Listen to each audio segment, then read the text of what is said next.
pessoal, então hoje a gente vai começar um outro assunto, testes de hipóteses. Então nós vamos estudar testes de hipóteses até agora o final do semestre. Então esse título que está aqui, teste de hipóteses ou significância, ele vai ser o assunto, o tema para todo o restante da nossa disciplina de estatística.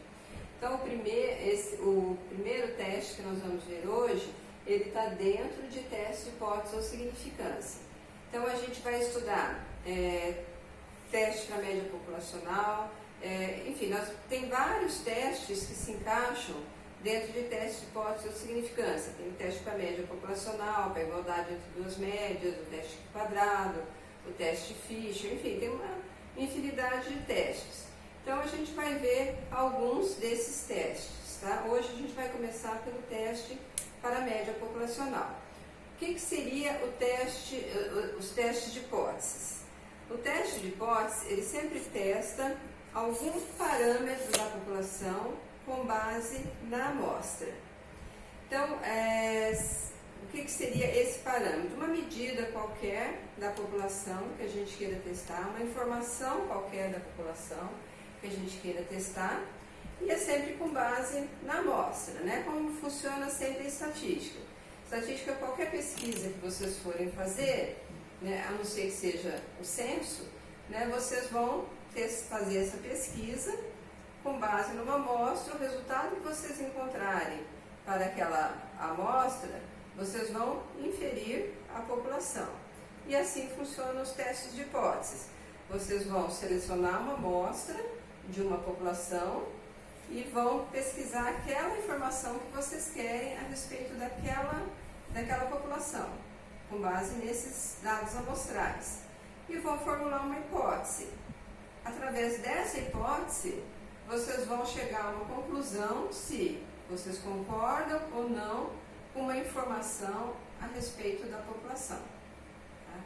No caso de hoje, a gente vai começar testando uma média qualquer a respeito de uma população qualquer. Tá? Bom, então, os testes de hipóteses ou significância, eles tratam de uma técnica para se fazer inferência estatística. Ou seja, a partir de um teste de hipóteses realizado com os dados amostrais, né, como eu havia comentado com vocês, pode-se inferir sobre um parâmetro da população.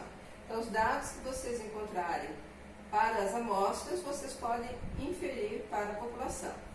Por isso, tem que tomar muito cuidado com a amostra selecionada para fazer a pesquisa, porque o resultado que você encontrar ali, você vai inferir para a população. Assim, formula-se uma hipótese quanto ao valor do parâmetro. E pelos resultados amostrais, faça um teste que indicará a aceitação ou rejeição dessa hipótese formulada. A hipótese estatística. A hipótese em estatística é uma suposição formulada a respeito dos parâmetros de uma ou mais populações. Essa hipótese será testada com base sempre em resultados amostrais, sendo aceita ou rejeitada. Então, essa hipótese vai ser formulada, né, essa hipótese a respeito da população, com base e você vai testar essa hipótese com base nos resultados amostrais. Se essa hipótese for aceita, você tem uma afirmação a respeito da população. Se ela for rejeitada, você tem outra afirmação a respeito da população.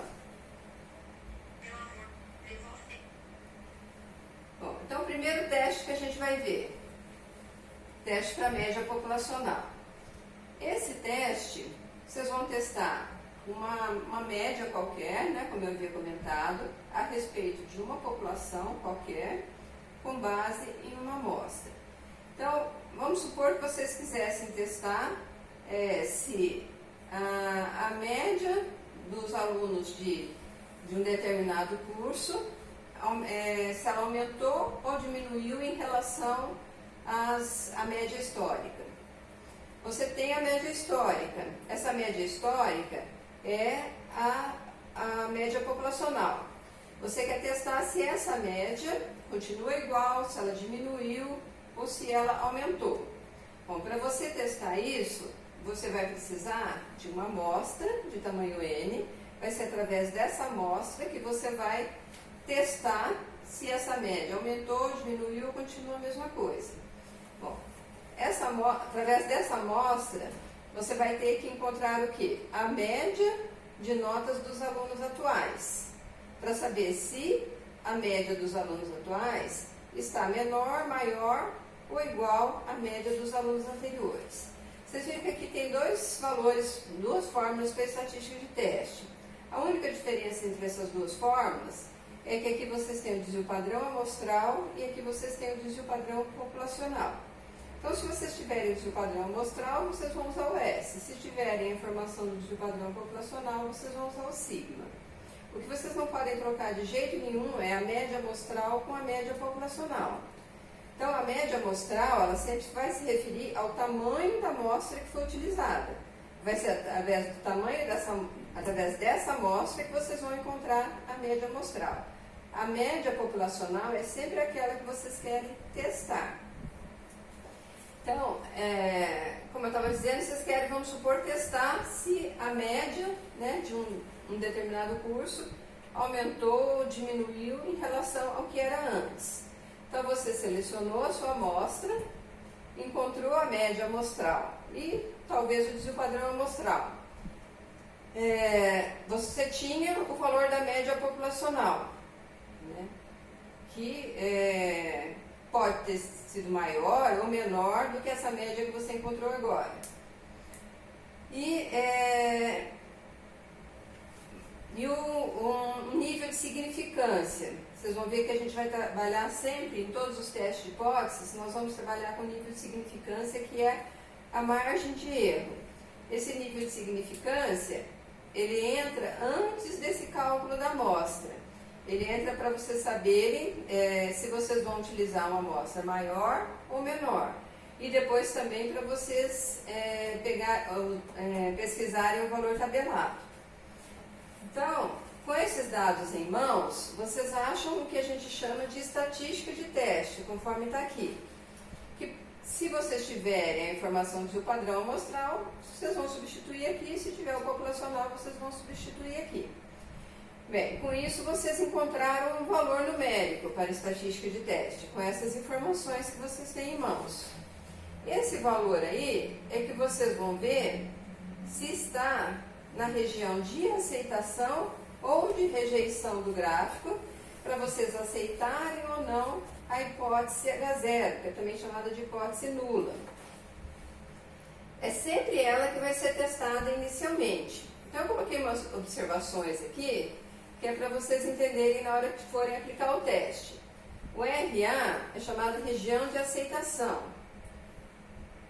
Então, onde tiver um RA é região de aceitação. RC é região de rejeição, que é chamada região crítica. A região de aceitação vai ser entre esses dois valores tabelados, que a gente vai ver mais para frente onde que a gente encontra esses valores tabelados. Então, a região de aceitação vai ser entre o menos Z tabelado e o mais Z tabelado. A região de rejeição vai ser abaixo desse menos ZC tabelado e acima do mais ZC tabelado. A hipótese que nós estamos testando sempre é essa hipótese aqui primeiro. Essa é a chamada hipótese alternativa. Ela só vai ser aceita se essa hipótese for rejeitada. Por isso, ela é sempre contrária à hipótese inicial. Bom, para a gente saber se essa hipótese foi aceita ou rejeitada, nós vamos precisar da estatística de teste. Então, para saber se o H0 foi aceita ou rejeitada, é preciso verificar se o ZC calculado, que é a nossa estatística de teste, está na região de aceitação ou rejeição do gráfico. Sempre devemos começar pelo primeiro tipo de teste, ou seja, o que testa a igualdade. Então, vocês viram que aqui embaixo tem tipos de testes. Primeiro tipo, o que testa a igualdade. Depois tem segundo tipo, onde essa hipótese H0 aqui testa inicialmente maior ou igual. E tem o terceiro tipo, que testa inicialmente o menor ou igual. Então, não importa que esteja solicitando para testar que a média dos alunos, por exemplo, diminuiu em relação ao que era antes, ou aumentou. Vocês vão começar testando que ela continua igual. Então aqui vocês vão sempre colocar o valor da média que era antes, para qualquer pesquisa que vocês estiverem fazendo, tá? Aqui eu dei como exemplo que vocês estivessem testando a média de notas de uma turma qualquer. Então vocês vão afirmar aqui que a média continua igual, e na hipótese alternativa que ela está diferente. Para vocês saberem se essa hipótese foi aceita ou foi rejeitada, vocês vão ter que ter começado aqui calculando a estatística de teste. Vamos supor que aqui deu -3. Bom, aí para vocês saberem se essa hipótese foi aceita ou foi rejeitada, vocês vão ver se esse -3 está dentro dessa área aqui, ou dessa, ou dessa. Então para isso vocês vão ter que achar os valores tabelados.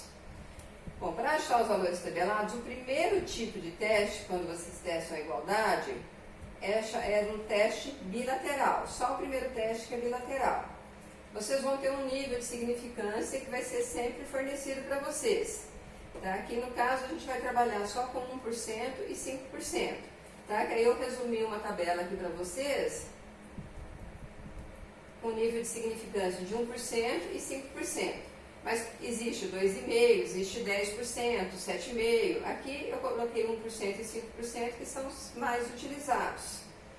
Então, área de saúde, engenharia, geralmente trabalham com 1%, as demais áreas com 5%. Então, o que quer dizer esse nível de significância alfa aqui de 1%? Quando você chega a uma conclusão sobre uma pesquisa que você está fazendo, se você usou um nível de significância de 1%, quer dizer que você tem 1% de dúvida naquela afirmação que você está fazendo e 99% de confiança. Se você usou um nível de significância de 5%, isso quer dizer que você tem 5% de dúvida e 95% de confiança naquela afirmação que você está fazendo com o resultado da sua pesquisa. Nós não temos 100% porque nós não estamos trabalhando com toda a população. Quando você está trabalhando com a amostra, sempre existe uma margem de dúvida, mesmo que seja pequena. Bom, então nessa tabela aqui, vocês vão pesquisar o valor que vai lá naquele gráfico. O primeiro tipo, que é o bilateral, bilateral, tem aqui, tipo de teste, unilateral e bilateral, nível de significância, 1% e 5%. Como o primeiro tipo é o bilateral, então bilateral, vamos supor que fosse 1%. Então bilateral 1%, o valor tabelado vai ser mais ou menos 2,58. Então a gente vai voltar lá. Nós estamos testando o primeiro tipo, que a média continua sendo igual. Chamei de B aqui para não chamar de X, porque a gente já tem a média amostral que é X. Bom, então a área de aceitação aqui ficaria entre menos 2,58 e mais 2,58. Rejeição seria abaixo de menos 2,58, acima de mais 2,58. Para a gente saber se esse valor foi aceito ou foi rejeitado, aí nós teríamos que comparar com o valor calculado aqui, né, que eu tinha suposto que desse menos 3, por exemplo.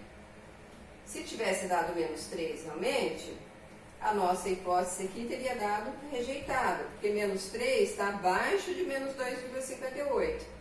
Então a hipótese H0 daria rejeitada, daria aceita a hipótese alternativa. Se desse aceita a hipótese H0, nós não precisaríamos fazer outro teste. A gente já iria concluir que a média continua igual ela era antes.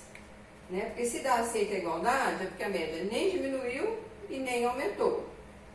Agora, se deu rejeitado, aí vocês vão ter que fazer pelo menos mais um teste. Então, vocês podem testar ou o segundo tipo ou o terceiro tipo na sequência, tanto faz. Vocês nunca vão precisar testar os 3 tipos. Vocês podem eleger testar sempre o segundo tipo na sequência ou sempre o terceiro tipo, que vocês já vão conseguir chegar a uma conclusão. Quando vocês testam o segundo tipo, a nossa hipótese H0 é que a média está maior do que ela era antes. A hipótese alternativa é que está menor. Bom, esse teste é um tipo de teste unilateral. Só é bilateral o primeiro tipo, que a gente tem aquelas duas áreas de rejeição. Então aqui, o valor tabelado Nós vamos lá, ó, unilateral, a gente estava supondo um nível de significância de 1%, seria menos ou mais 2,33. Como o valor tabelado está à esquerda, então nós iríamos utilizar o valor negativo, então seria menos 2,33. Então a região de rejeição desse gráfico é abaixo de menos 2,33 e a aceitação acima de menos 2,33. Estamos testando a hipótese H0 aqui. Para a gente saber se ela foi aceita ou foi rejeitada, a gente volta lá na estatística de teste no início, que a gente estava supondo ter dado menos 3.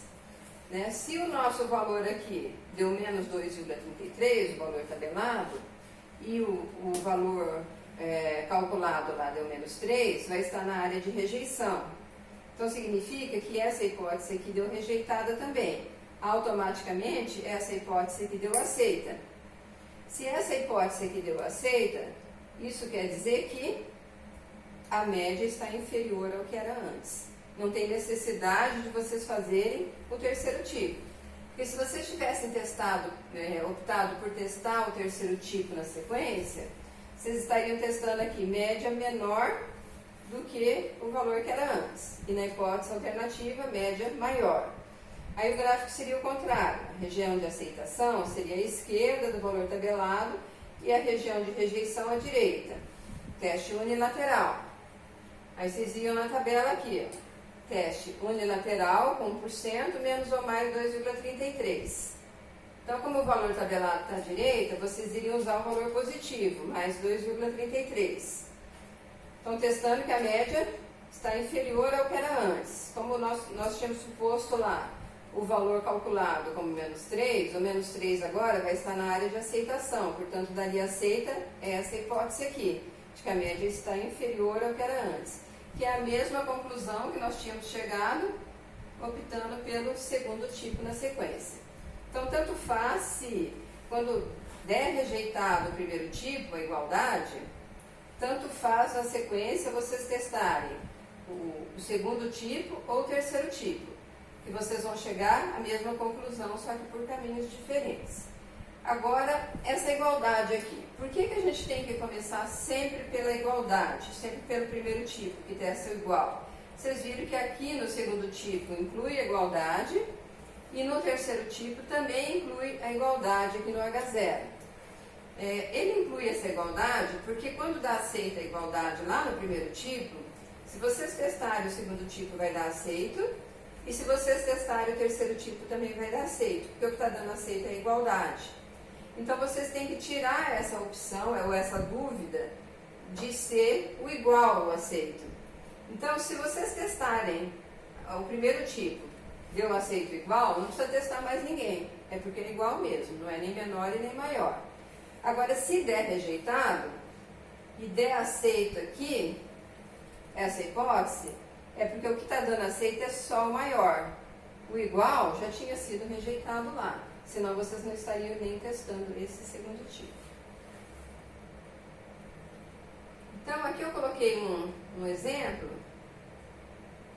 que é só para vocês terem uma ideia aí do que a gente estava